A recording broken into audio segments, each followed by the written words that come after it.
Welcome to the Majors Mess Hall podcast. Um, Glyn, you're new here with us tonight. We've got Gavin, Lara vafiadis, for those who remember her back from episode 227, Waves and Resilience. Lara is the rowing extraordinaire that we had grace us with our presence. Glyn, do you want to introduce yourself a little bit? Yeah, of course. So I'm Glyn Roberts, 45. Currently, I've got a pretty uh, dull job working in aerospace and defence. Previous to that, I was in the military for 12 years, which was a bit different than being dull. And then previous to that, I was a firefighter. Married with two kids, two grown-up kids, both graduates. Unlike me, they get the brains and thankfully the looks from the mother. Um, so yeah, and I'm just about to join Lara and our other two teammates in about 6 weeks to have a little pedalo trip across the Indian Ocean for a couple of months.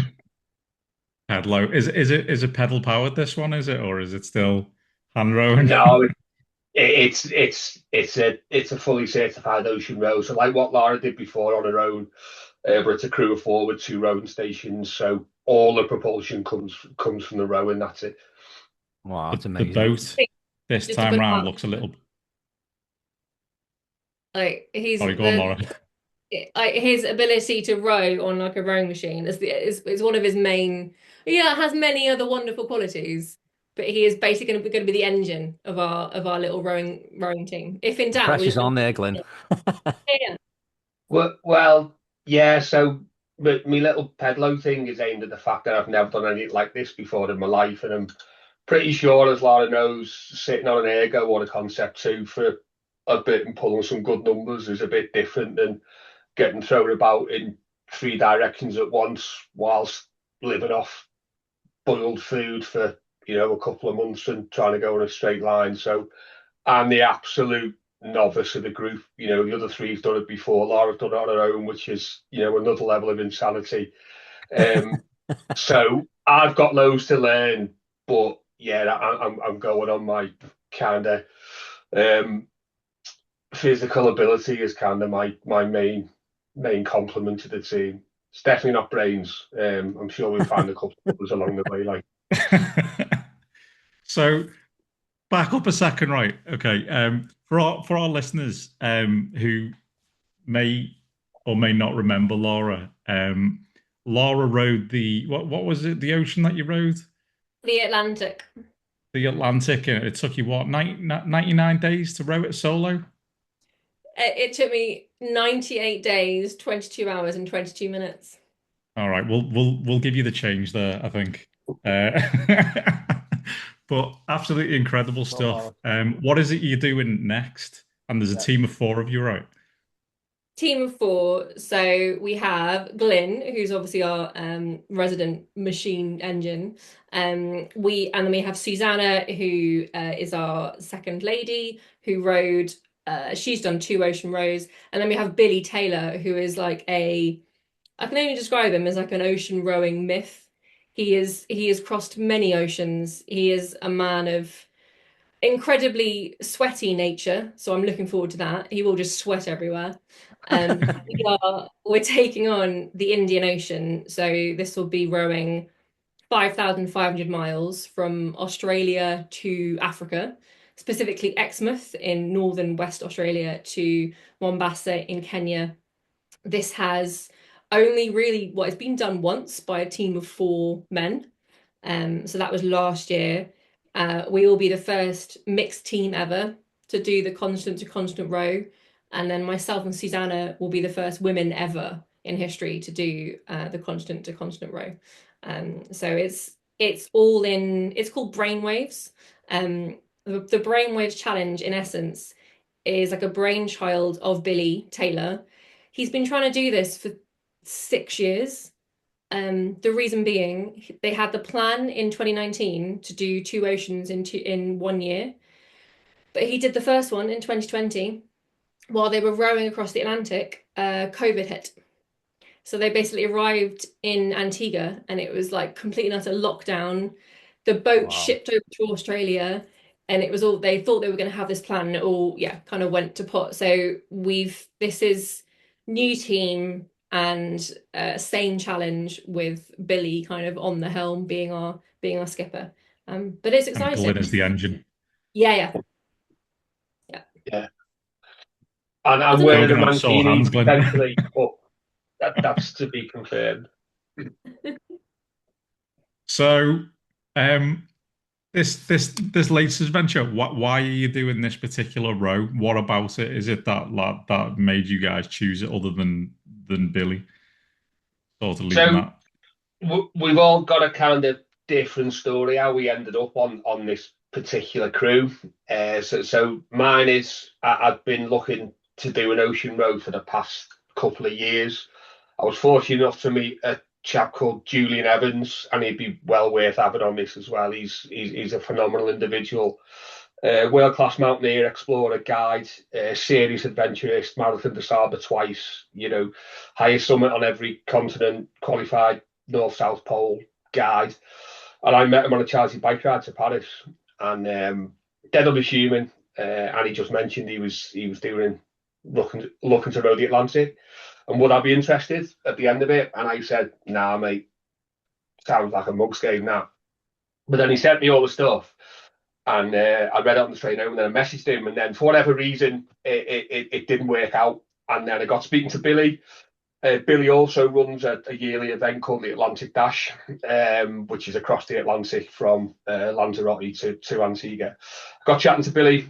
He put me in touch with a potential crew that was meant to go in January this year. That didn't happen either. And then when kind of Billy's plans didn't come in, he got in touch with me and said, look, I'm looking at doing something different. This is it. It's a little bit longer than the Atlantic, nearly twice as long. Mixed crew of 4. Would you be interested? And I said, yeah, of course I would be. And then it's just kind of, for me, it's a kind of straightforward midlife crisis. I can't afford to get divorced, number one. I don't really fit in sports cars, number two. So I thought, well, I can still wax a load of my own money and complete life savings on doing something slightly off the norm, but hopefully raise some good money for some excellent mental health related charities. But if you think about a challenge, I just found kind of the isolation and the complete self-reliance, both individually and collectively as a team, one of the major draws, because it is completely unsupported. As soon as we push off from Exmouth, we are on our own for the duration it gets across. We carry everything with us. So it's kind of quite a unique challenge, and there's so many elements to it that, getting the boat in the water at the start line is probably harder than actually doing the crossing, I think, because what we're going through at the minute with the money raising, with the sponsors, we're getting everything together. It's just absolutely epic. So every single facet about it is a challenge. There's nothing straightforward about it, and the whole thing was just really appealing to me. So when you That's say that amazing. no one's going to be watching, like it's just the 4 of you on your own, is there literally no one watching you while you're out there? Well, I'll let Lara speak in a minute, but I mean, obviously, we've got Starlink, we've got sat phones, the social Yeah, media side of life's kind of changed ocean rowing. true. Yeah. Thankfully, Lara's like Neo, she's just like plugged into the ether, where Sausage Fingers here still struggles to type a correct signature block in an email. But the socials is absolutely massive, and to be honest, that was something else I wanted to do, was try and find a bit of good and positivity out of social media rather than just the constant bashing it gets, particularly for someone in his mid 40s who still doesn't fully understand it. But yeah, we are physically completely on our own. We've got a land crew with a fully qualified A&E consultant on board. We've got someone who does the weather for us every day, someone who's on with us doing our comms. We've got a social media manager on board. So we're in constant contact. We are physically unsupported though. So everything we take on the boat comes off, obviously, apart from, what we produce ourselves. All the food, all the water, the fresh water anyway. Now we have a water maker which keeps us going. But physically we are completely unsupported. Wow, that's Crazy. crazy.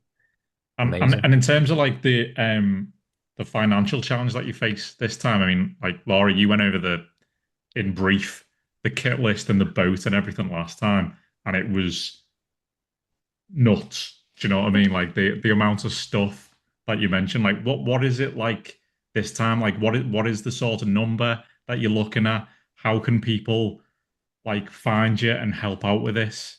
Yeah. So it's the from like a financial perspective when it comes to ocean rowing is, and kind of Glyn just kind of said it then. Getting to the start line with all your stuff is one of the most difficult things. We obviously have companies that are supporting us and kind of sponsoring us. We have a figure in mind, so we're probably looking at another, ideally like £30,000 that we kind of need to kind of cover off everything to make sure that there's no gaps. Because with all things, we kind of have companies that come on board, but then what they get is, like, for example, when I did my row, we tallied up all the impressions from all of the sponsors that they would have got, because I was out there for so long, which as a sponsor was amazing because they got lots and lots of coverage. I had 54 million impressions from all of the stuff that was getting sent out from social media, like BBC, Channel 4, ITV. I was in the Daily Mail, I was in the Guardian, I was in random Australian newspapers I didn't even hear of. But it's kind of having that coverage is kind of what we are offering from a sponsorship perspective. But it's one of the most stressful things, and I'm in agreement with Glyn. I can't wait until we're just life is very simple and we just get to sit on a boat and row on and off every 2 hours and have that as kind of the life. Saying that, we have taken on like almost jobs that I didn't have on the last one. So we're doing this entire kind of program with a company called Learn Live. So Learn Live is a like a schools program. So any kind of school in England and Wales can sign up to it. It is free. And what it kind of entails is they get access to us as a team. So we would have the opportunity to almost kind of come into like a live assembly. So we'd be coming live from the boat, and the schools would be That's able to, amazing. yeah, it's really like It's like our talking to the Artemis on the ocean, wouldn't it? It's like, it's I think because like from a tech point, like Glyn said, there's the fact that we've got Starlink means that our connections is, I mean, it's better than where I'm sitting now in the middle of Worcestershire. yeah, But it means that we can obviously have that interaction. So we've got schools that can send us questions. We're going to be running lessons, so like lessons in resilience, lessons in like marine environment, like marine plastics, all the things that we're going to be seeing on our journey.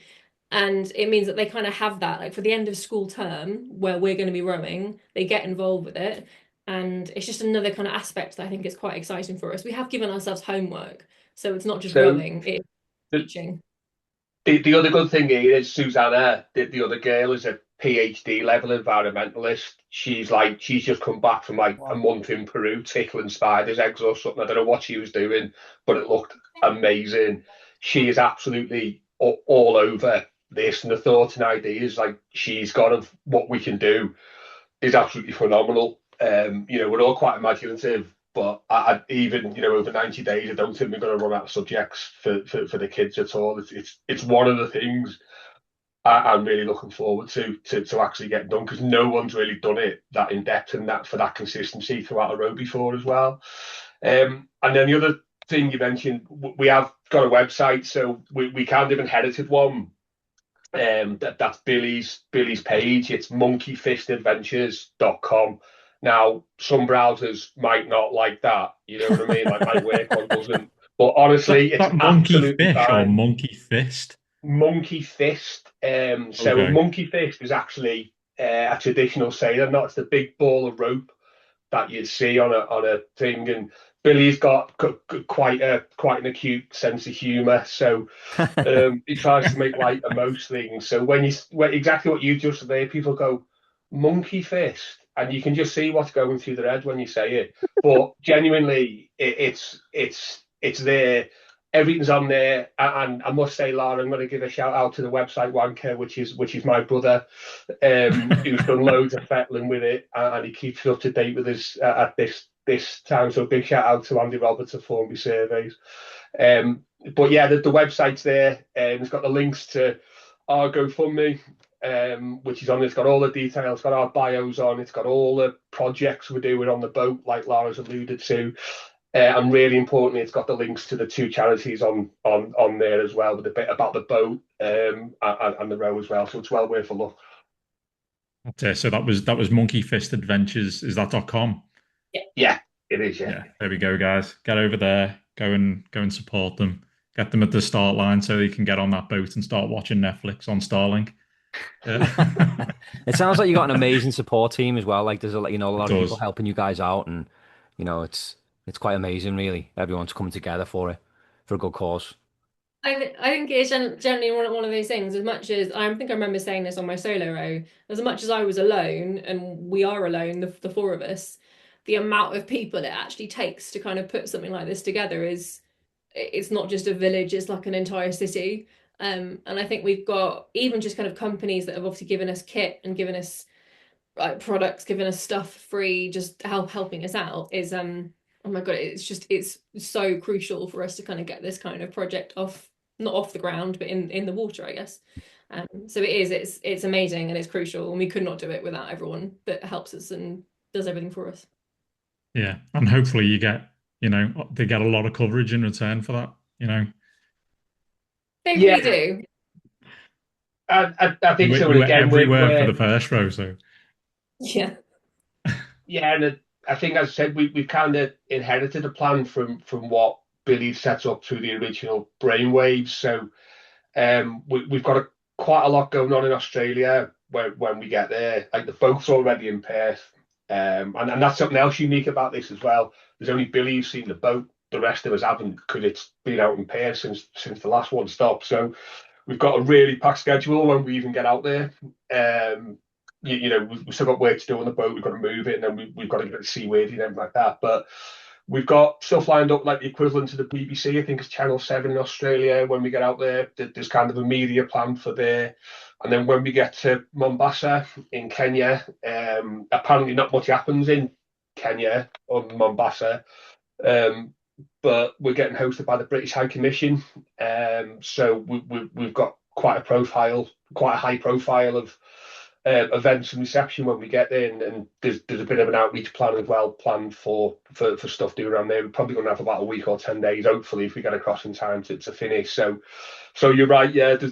There's a load of stuff still to go. That's only going to grow as we get going when we leave Heathrow at the end of this month.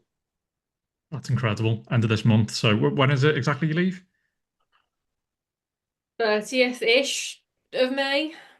And then what? You've got a month of prep and stuff before you hit the water. 2 weeks Less? max.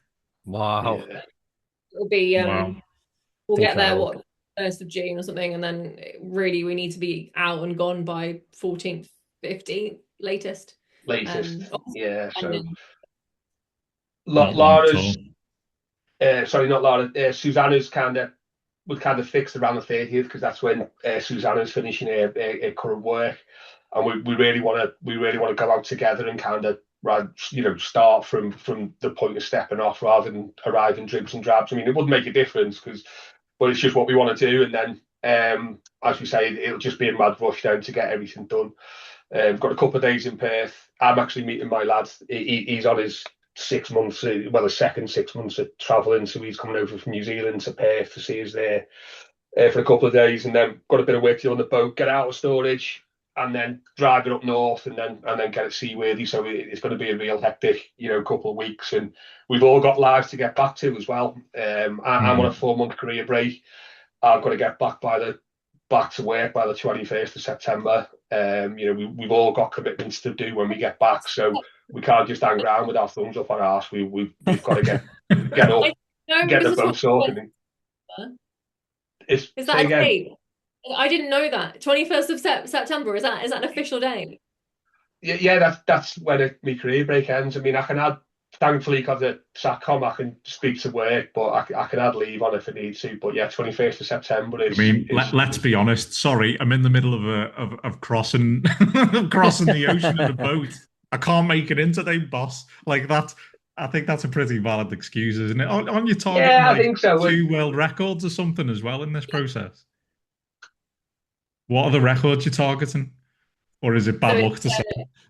oh no, because it'll be because they're the first ones. It's quite nice. So we don't have to get there in a certain time. So it'll be the first mixed team ever, and then the first women ever to make the crossing. So Yeah. there's no time on that. We can kind of basically as long as we get to the end, and as long as we get to Mombasa, we get the world records. And you want to set a There good might time be as another well. half world record as well, because Billy will be the first Neanderthal to ever have rowed across the ocean as well. Love it. Well, we won't keep you any longer then, guys. I'm sure you've got tons of stuff to do. I think, like, I probably speak for us both when I say it'd be great to get you guys back on once you finish this and sort of catch up on how it went. But yeah, monkeyfistadventures.com, guys, go along, give the guys whatever support you can, and good luck. Definitely. And one final question for Lara as well. Will you be taking your metal detector with you? She's got an obsession with metal detecting. I hate you, but I also love that. Oh God, you know what? I watch those Australian gold metal detecting shows, and in my head, I'm like, I could go metal detecting in Australia. Like, some gold. God. Yeah, Glyn's gonna be at the port, like prepping everything for the boat, like a madman. It's like, where the fuck's Laura gone? Like, you're stood in the middle of a field somewhere. Doot, doot, doot. But risk versus reward in it. She might come up trumps and pay for the whole thing with someone. Yeah, there you go. There you go. That's what Yeah, you got to yeah, think of. yeah. That's optimism for you. Yeah, and what's the snack of choice this time? Is it still hula hoops, or have you had to branch out a bit? But Pringles now. well, we have to take so like as long as I can get a hula hoops in hula hoops are in Australia, right? They exist in Australia.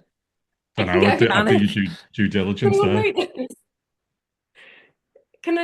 I need to look this We'll up. If I find that out. I'm screwed. Yes, I think it will still be hula hoops for me, just because I know how much I loved the salt and vinegar. I did have a guy on LinkedIn promise to send me a box. He's just messaged me today saying, "Where am I sending this box of hula hoops?" So I will I will have a box of hula hoops. Glyn, I don't know. This is a new thing for you. What's going to be your snack? So it's going to be some type of Haribo variation for me, mainly giant strawberries, I Oh, think. I love those.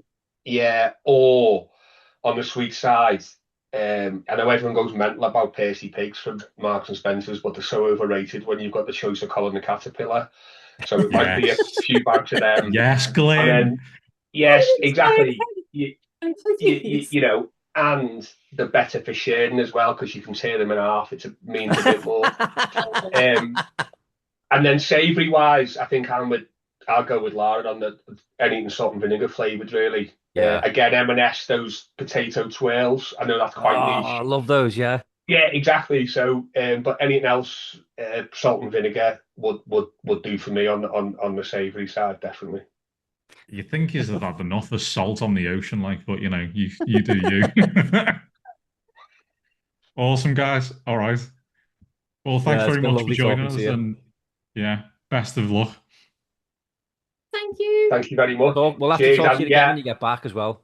Yeah, yeah, I definitely. definitely. I think with all four of us. Yeah. do a live from the ocean podcast. Yeah. We're up for it. That We're would be down. awesome. That would That would be genuinely fun. be awesome.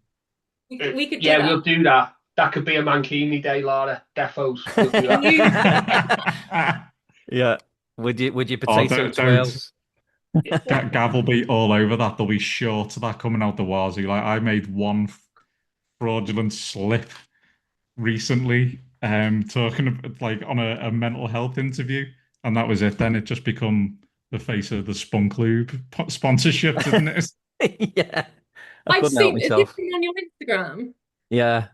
Yeah, I He, saw he that. basically was encouraging like men to go to this on this like just like this mental health jog that they do, and he goes, honestly, guys, the first time you come is the hardest, but from then on it's easy. So then I just took that little soundbite, looped it in, and then made it an advertisement for like some sort of adult lubricant. So yeah, As the words left my mouth while I was giving this interview, I was like, "Oh fuck!" And Yeah, like within about 10 minutes of you seeing it, like I seen you typing on WhatsApp, and was like, "I know exactly what he's gonna ask." But couldn't yeah, help it. I'm just a big kid. There we go. You'd Right. expect Good that luck, less, though, guys. would you? Nah, not at all. Not at all. But yeah, good luck in getting prepped and yeah, smooth sailing. Thank Thank you very you. Cheers, much. guys. Cheers, lads. Talk to you soon. Good luck. See you soon. Good luck. Bye Bye. bye.